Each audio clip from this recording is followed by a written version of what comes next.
Hi, this is Salik, and welcome to another episode of the Growth Philosophy Podcast, a bite-sized weekly podcast focused on empowering you to improve your life by improving the way you think.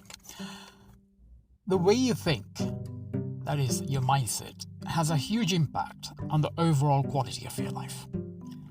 At the end of the day, one's mindset determines how they feel and how they do everything. So it goes without saying that if you want to improve the quality of your life, changing your mindset is the single most important thing you can do. If you take just one thing away from all the talks I've done so far, from everything I've said and everything I've written, I want it to be this realization of just how much your mindset impacts your life. This is not conjecture, by the way. This is not just my opinion. This isn't just a theory. This is a fact. The way you think impacts everything. Everything. And that's the whole point of these talks. And this is also why I want to make you aware of these topics regarding mindset and empower you to upgrade yours. And that brings me to the topic I want to talk about today. Now, do you know what the one thing is that everyone has in common? Rich and poor, old and young, tall, short, pro, novice, everyone, no matter their current trajectory in life, no matter how successful or otherwise, no matter their race, religion, gender, whatever. This is one thing, that a one common bond that binds everyone. Everyone has this one thing in common. What do you think that is? Have a guess. Ready for the answer? Because here it is. It's failure. Failure, or rather, challenges or setbacks, as I prefer to refer to them. Those are more accurate descriptors. As a matter of fact, from here on, I will mainly refer to failures as challenges or setbacks. The why will become clear a bit later, during the rest of today's talk. Challenges and setbacks are a normal part of life. No matter who it is, no matter how successful they are, everyone experiences setbacks and challenges.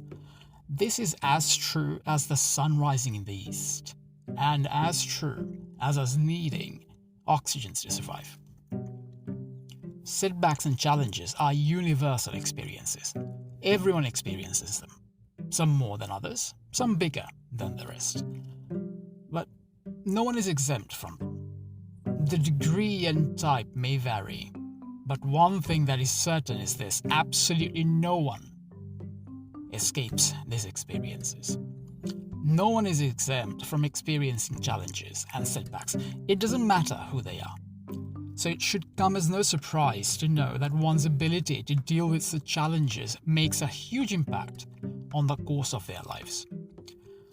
How someone deals with challenges and setbacks determines how successful they are, or otherwise.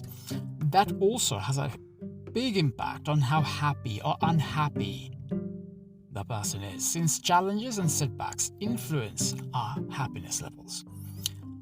And this is usually what sets apart those at the top and the rest. Suffice to say, your ability to deal with challenges and setbacks plays a key role in your life. So how do you boost your ability to deal with challenges and setbacks, you might be wondering? Well, I'm going to tell you how. The key to that is changing your mindset.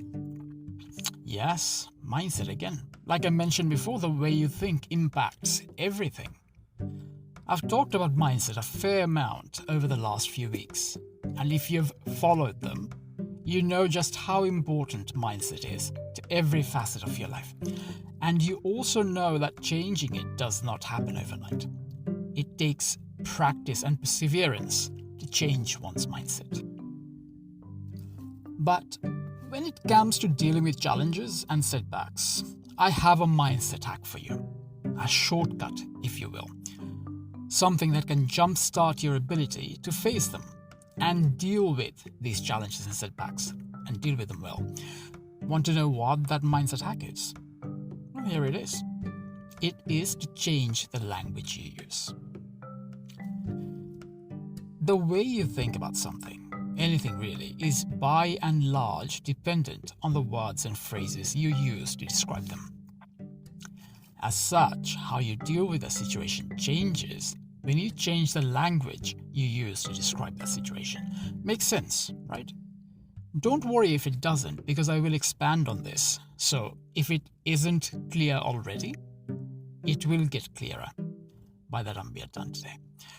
So, specifically when it comes to the word in question today, the word failure, I will expand more. I'm not exaggerating, by the way, when I say that there is a huge negative connotation attached to the word failure. You know this yourself. Failure has a hugely negative connotation. The meaning that we attach to it is very detrimental. But before I talk more about this, here is one thing I do want you to understand. Words have power.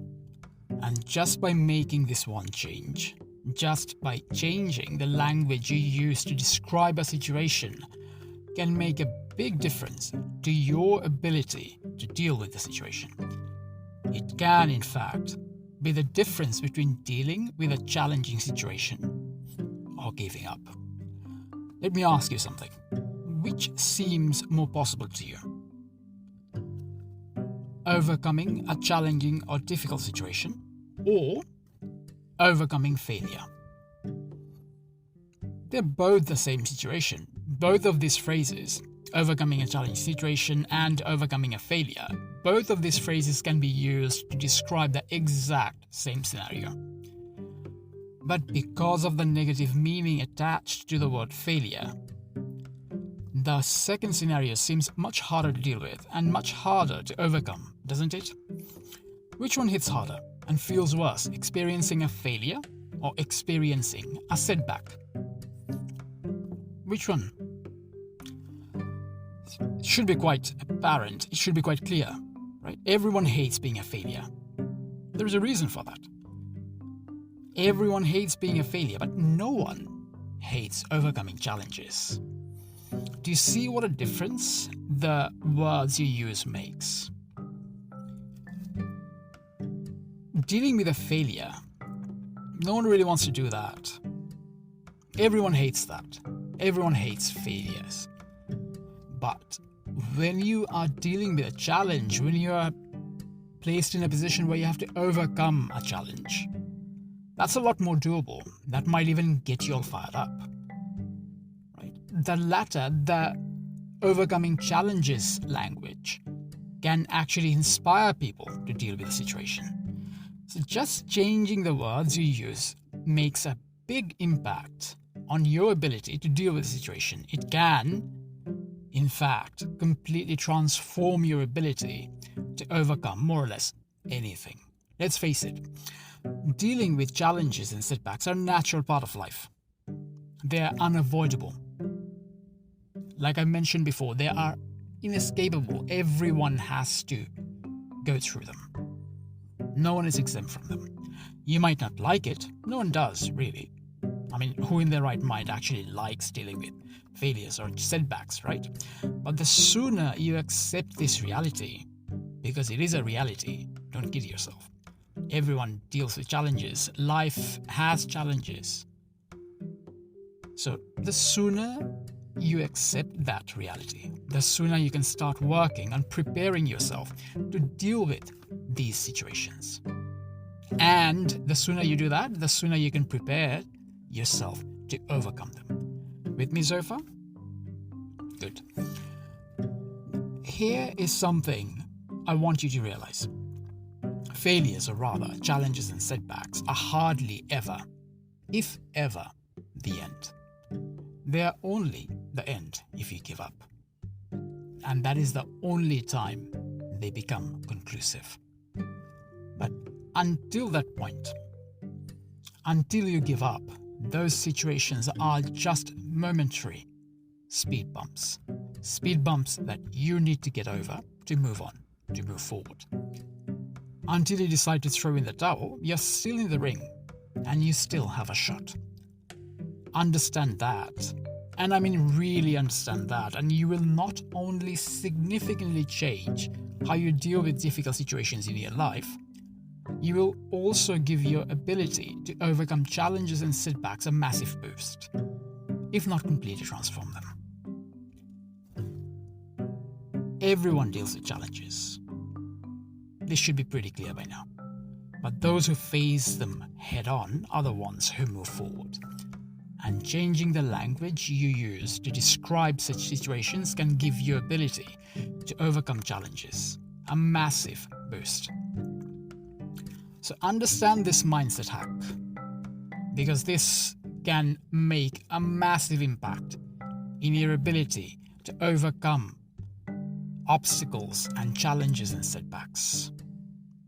Stop using the word failures for every time you come across challenging situations and setbacks.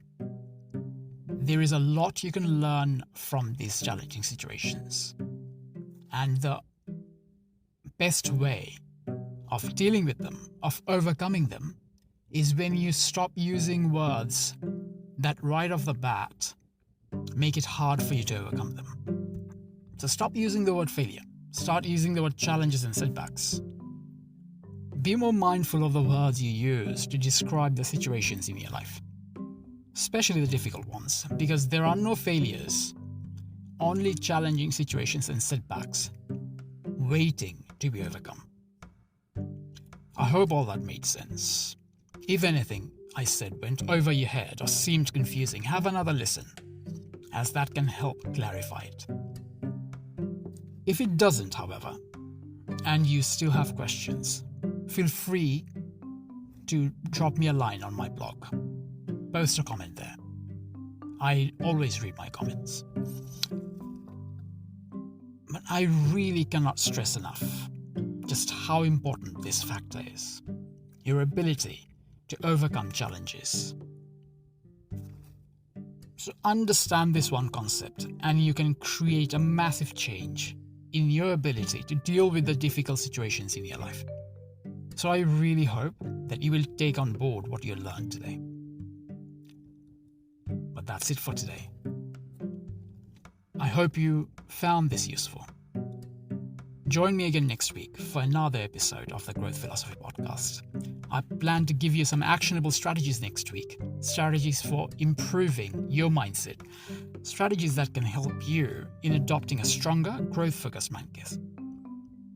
So stay tuned and have a great week.